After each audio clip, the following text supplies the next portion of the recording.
Today we're going over 10 must-start players for Week 16 to help you advance in the playoffs. These are pretty much obvious starts or some guys that you might be on the fence with, but these are some guys I just want to go over real quick since I've been working on some stats here lately. So let's start on the first player. This is a wide receiver who's been seeing some uptick in workload lately, and that's DJ Moore of the Carolina Panthers.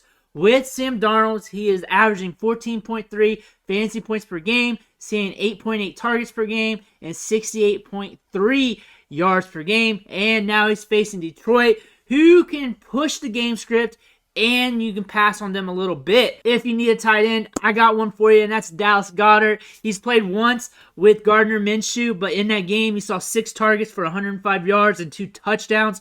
Good luck with that small sample, but that's something for you to chew on. If you need a stud running back in the best game script possible, I got one for you, and that's Derrick Henry. When the Titans are the favorite, he averages 25.4 touches, 131 yards, and 19.3 fantasy points per game. He's now going up against Houston, who has the 31st ranked run defense.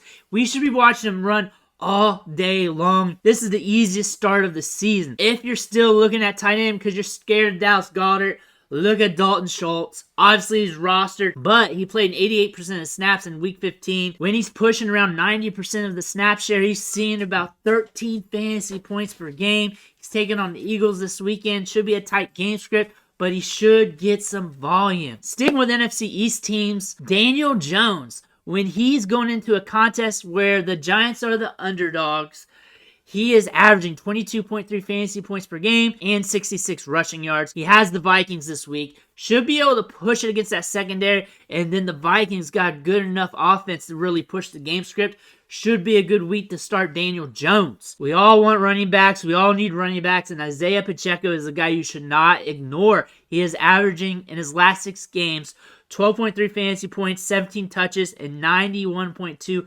total yards. He's got Seattle this week, who allows second most fantasy points to running backs. Injuries suck, but they could really help you out sometimes as well. Gabe Davis and Isaiah McKenzie might be able to run all day against the Bears. Their secondary is ate up with injuries, so there could be some optimal matchups here for you to take advantage of. Another wide receiver you could look at is Juju Smith-Schuster. In his last 5 healthy games, he's averaging 9.2 targets per game and 21 fantasy points per game, and his snaps have been increasing. Of course, you're starting this running back. Everybody's starting this running back who has him, but I just want to go over these stats. When Deebo Samuel is out of the picture, he's averaging 29 touches per game, 144 yards per game. Monster performances. Must start. Don't even think twice or 3 times once or at all. Start them, lock them up, throw away the key. But those are 10 must-start players for Week 16 to help you move forward in the playoffs. Let me know who you starting this week. I want to hear about it. Make sure you hit that subscribe button on the way out. I'm here to help you set your lineups, help you pick guys up off waivers, help you out with your dynasty teams, and everything else. Again, I want to thank you, and I'll catch you on the next video.